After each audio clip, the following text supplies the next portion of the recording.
Good evening, and welcome to Truth Report. Tonight, the headlines might paint a picture of scattered, unrelated events, but beneath the surface, a more profound and unsettling force is at play.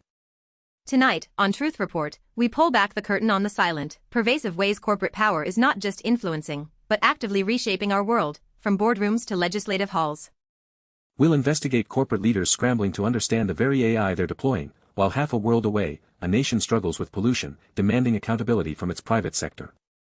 We'll celebrate a company's profitability in the burgeoning EV market, but ask at what deeper cost. And most disturbingly, we'll expose private prison contractors attempting to force banks into giving them loans. This isn't just news, it's an exposé of the mechanisms corporations use to influence policy, redefine societal norms, and extract profits, often at the expense of ethics and public good. This is Truth Report. And the truth, as always, is far more complex than it appears.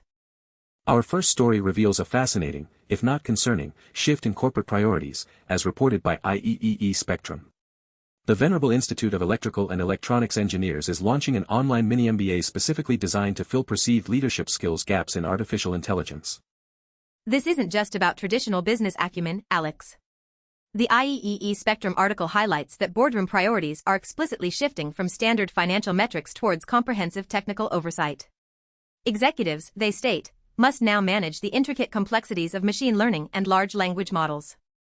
On the surface, it sounds like a proactive measure to adapt to technological change. But it compels us to ask, why is this gap so alarmingly prevalent now? Is this a sudden, genuine realization, or does it expose a fundamental failure of corporate leadership to anticipate and prepare for the technological revolution they themselves are often driving? Exactly. While the initiative positions itself as equipping leaders for the future, it simultaneously underscores a critical oversight. These are the very boards overseeing companies that are aggressively deploying AI, frequently without a full grasp of its profound ethical, societal, or even technical implications. It's a reactive scramble, a desperate attempt to play catch-up. The article frames this development as a strategic move to ensure market share and operational efficiency remain foundational business principles in the age of AI. However, we must press further. Does this Mini-MBA adequately address the profound ethical dilemmas posed by AI, or is its primary focus narrowly concentrated on leveraging AI for mere profit maximization? That is a crucial distinction, Alex. If the curriculum is weighted predominantly towards business metrics and competitive advantage, we risk creating a class of executives who possess only a superficial understanding of AI. This could lead to them deploying complex AI systems with a veneer of competence, yet without truly grappling with issues like algorithmic bias, mass job displacement, or the potential for AI misuse and weaponization. It could be more about corporate compliance than genuine ethical conscience. So, when we dissect this, who truly benefits from this initiative? IEEE undoubtedly profits from providing such a specialized program. Companies gain leaders who can articulate a basic understanding of AI, potentially boosting investor confidence and market valuation. But what about the broader public, or the employees whose livelihoods could be profoundly disrupted or even eliminated by these rapidly implemented AI systems? The public certainly stands to lose if corporations deploy unchecked or ethically compromised AI systems. And employees are particularly vulnerable if AI integration is managed poorly, or if the technology is leveraged primarily to cut labor costs without adequate reskilling or social safety nets. This initiative, while seemingly beneficial for leadership, could also serve to normalize a corporate-led AI future, even if those leaders are only just learning the ropes of ethical implementation. This entire scenario points to a much larger, systemic power structure at play, the relentless, often runaway pace of technological innovation consistently outstripping both governmental regulatory frameworks and even corporate ethical preparedness. It's a reactive scramble, attempting to put the genie back in the bottle after it's already out, and potentially causing widespread societal disruption. And it profoundly underscores the immense, almost dictatorial power of technology itself to dictate modern corporate strategy. Traditional business leaders are being forced to adapt or face obsolescence, a stark choice. But this adaptation needs to be holistic, deeply rooted in ethical considerations and societal impact, not merely focused on the corporate bottom line. Next, we shift our focus to Mongolia, where MP Luvsanjamts Ganzorig, in a revealing interview with the Diplomat, has highlighted the profound and interconnected challenges facing his nation, particularly severe air pollution and pervasive corruption. Ganzorig explicitly stated, to achieve meaningful reductions in air pollution, we need participation not only from the state, but also from local governments, the private sector, civil society organizations, and citizens themselves. On the surface, it sounds like a commendable call for collective responsibility and broad collaboration. However, an incisive investigative lens demands we immediately ask, what specific role does the private sector, which Ganzorig mentions, play in causing this devastating air pollution? And is participation a genuine commitment to systemic reform, or is it a calculated strategy to dilute and ultimately diffuse accountability from the most significant polluters, who often wield immense corporate power? The Diplomat article implicitly touches on how endemic corruption frequently enables and perpetuates environmental degradation. If corporations are indeed part of the private sector Ganzorig refers to, how often are they directly complicit in, or actively benefiting from, the very corruption that allows unchecked industrial pollution to choke the nation's air? Precisely, Alex. Without explicitly naming specific corporate entities or detailing their activities and emissions, such broad calls for multi-stakeholder participation can inadvertently obscure the uncomfortable truth.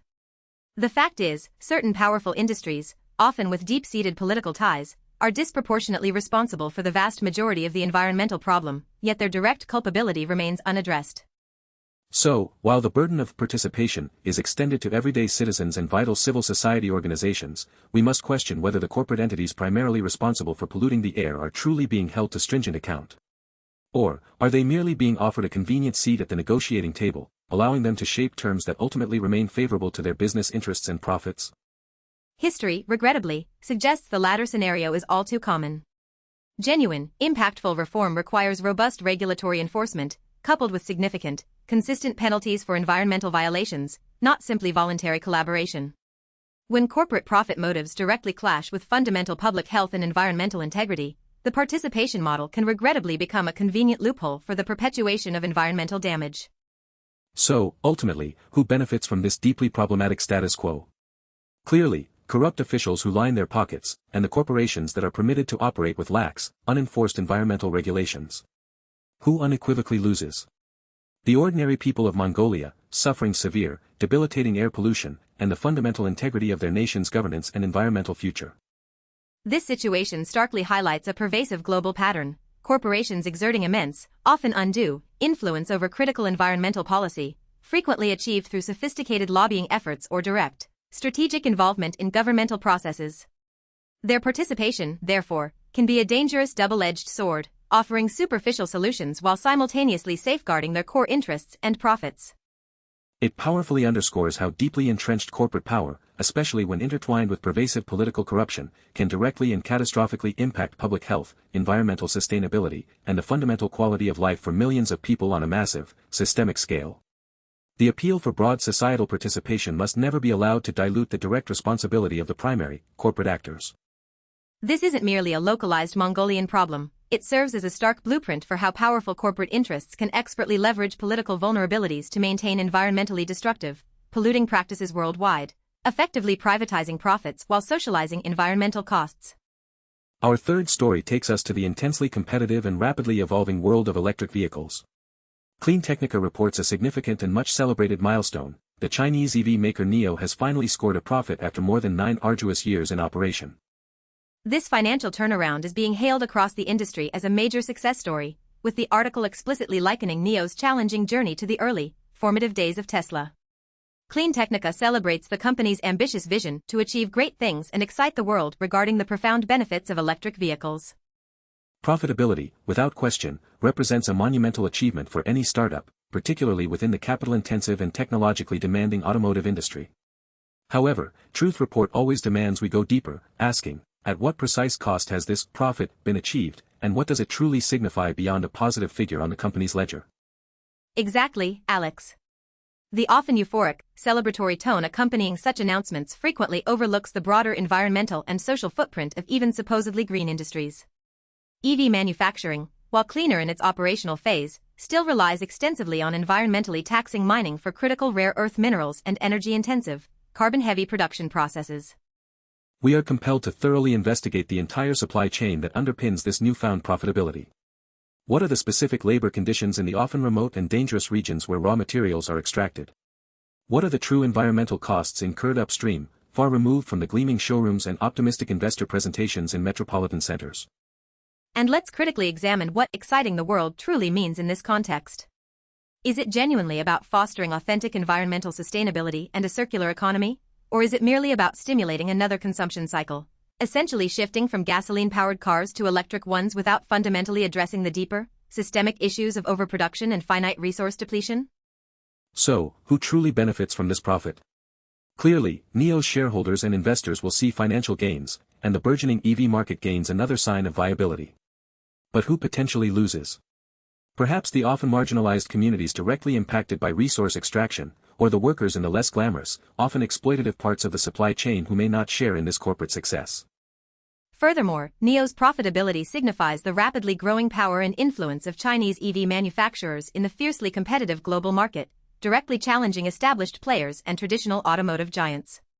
This isn't merely about a single company's success, it signals a significant geopolitical shift in global industrial dominance and technological leadership. The broader power structure at play here is the immense, relentless pressure to achieve profitability in a highly competitive, often government-subsidized industry like electric vehicles. This intense pressure can, regrettably, lead to operational shortcuts or a conscious downplaying of ethical and environmental considerations in the frenzied race to achieve market dominance. So, while NIO's recently announced profit is undeniably a business success story, we, on Truth Report, must rigorously ask if it simultaneously represents a true success for the planet, for equitable labor practices, and for genuine sustainability. Or, is it simply another stark example of corporate ambition prioritizing financial metrics above all else, regardless of the deeper costs? The prevailing narrative of green innovation and environmental progress often subtly distracts from the deeply entrenched, problematic corporate behaviors that remain unchanged, regardless of whether the product being sold is a fossil fuel car or a supposedly eco-friendly electric vehicle. The underlying profit motive often dictates all. Our final story brings us to a stark, chilling example of corporate power directly attempting to manipulate both the financial system and the legislative process, as meticulously reported by the Intercept. Major private prison corporations, specifically GEO Group and CoreCivic, have recently been denied crucial financing by several large, ethically minded banks due to mounting human rights and ethical concerns. Now, these companies are reportedly spending millions lobbying Congress to explicitly force banks to lend to them. This isn't merely about securing necessary loans for their operations, it's about these corporations actively pushing for new legislation that would legally compel banks to provide them with financing. This audacious move would effectively override the bank's own ethical investment policies, their corporate social responsibility mandates, and their independent market decisions. Let's be unequivocally clear about the nature of these entities. These are corporations that derive their profits directly from incarceration, from immigration detention, and from the human suffering and systemic abuses that often occur within these facilities. Their entire business model is predicated on maintaining a certain, often high, level of detention and inmate populations. When major banks, responding to significant public pressure and growing ESG, environmental, social, and governance concerns, make the principled decision to divest from morally questionable industries, it represents a rare and significant instance of the financial sector attempting to uphold ethical standards and respond to societal values. And yet, these private prison giants, instead of re-evaluating their ethically bankrupt practices or seeking alternative, more responsible business models, are instead turning to immense legislative muscle. They are spending millions of dollars to ensure their continued access to capital. It is a direct, undeniable assault on the very concept of corporate social responsibility and financial ethics. So, who unequivocally benefits from this coercive strategy? Clearly, GEO Group and CoreCivic, along with their shareholders, who can continue to rake in profits from the incarceration industry. Who loses? The banks attempting to make ethical decisions, taxpayers whose money often flows into these contracts, and most critically, the vulnerable individuals whose lives are profoundly impacted by their facilities and practices. This situation starkly exposes the raw, unbridled power of corporate lobbying. When the market itself, through its financial institutions, begins to reject an industry on legitimate ethical grounds, that industry simply redirects its immense pressure to the legislative branch, effectively demanding government intervention to secure its financial survival and perpetuate its controversial business model. This goes far beyond standard lobbying. It is an audacious attempt to create a captive market for their financing, essentially demanding that financial institutions serve their highly controversial business model, irrespective of those institutions' own declared values or ethical mandates. It's a profound undermining of market autonomy in the name of corporate profit. It highlights how deeply and parasitically ingrained these corporations are within the punitive systems of the state, particularly ICE, and how far they are willing to go to maintain that lucrative financial lifeline, even if it means eroding the autonomy, ethical considerations, and independent judgment of other crucial economic sectors. This is a textbook, chilling example of corporate capture, where powerful private interests dictate public policy and even influence financial market behavior for their own substantial gain, often acting in direct opposition to the public good, fundamental human decency, and basic human rights. Maya, looking across these 4 deeply unsettling stories we've investigated tonight, a powerful, pervasive, and profoundly unsettling pattern clearly emerges. Indeed, Alex. We are witnessing corporations not just merely operating within existing legal and ethical frameworks, but actively and aggressively shaping those very frameworks, redefining societal norms, and relentlessly demanding concessions at every conceivable turn. From the IEEE Mini-MBA, where powerful corporations are retrospectively scrambling to educate their own leadership on AI ethics, to Mongolia, where corporate participation in environmental solutions might strategically mask their foundational role as primary polluters. And then, the widespread celebration of NEO's corporate profit, where the intense focus on financial success often overshadows the extensive, often unacknowledged ethical and environmental costs inherent in even supposedly green industries. But perhaps the most egregious and transparent example is the private prison industry, audaciously demanding legislative action to explicitly force ethical banks to finance them, simply because the financial sector attempted to exert a modicum of corporate social responsibility. It's a crystal-clear demonstration of corporate power's relentless and expanding reach. These entities dictate the skills required in leadership, profoundly influence critical environmental policy, unilaterally set the narrative for economic success, and when facing ethical pushback, they brazenly weaponize legislation to achieve their aims. This isn't merely about the actions of individual companies, it is about a systemic, entrenched issue where corporate financial interests are increasingly, and disturbingly, prioritized over the collective public good, fundamental ethical considerations, and even the basic autonomy of other vital economic sectors. It starkly reveals a constant, often brutal struggle, the relentless, uncompromising pursuit of corporate profit clashing directly with nascent ethical frameworks, fundamental human rights, and the urgent imperative of environmental sustainability. And, far too often, profit ultimately wins, by any means necessary. The truth, as we've seen tonight, is that corporate power isn't a static force that merely exists. It's a dynamic, ever-evolving entity, constantly adapting, influencing, and demanding resources, often cloaked in the deceptive language of progress, partnership, or even necessity. Our unwavering role, as investigative journalists here on Truth Report, is to expose these insidious mechanisms, to meticulously peel back the carefully constructed layers of corporate rhetoric, and to clearly show you, our audience, who truly benefits, and who ultimately pays the often devastating price. We implore you to look critically beyond the superficial headlines, to consistently question the dominant narratives presented to you, and to demand unwavering accountability from the corporations that wield such immense and often unchecked power over our daily lives, our societies, and our shared planet. Join us again next time on Truth Report, as we continue our vital mission to shine an unyielding light on the often hidden and always powerful forces shaping our world.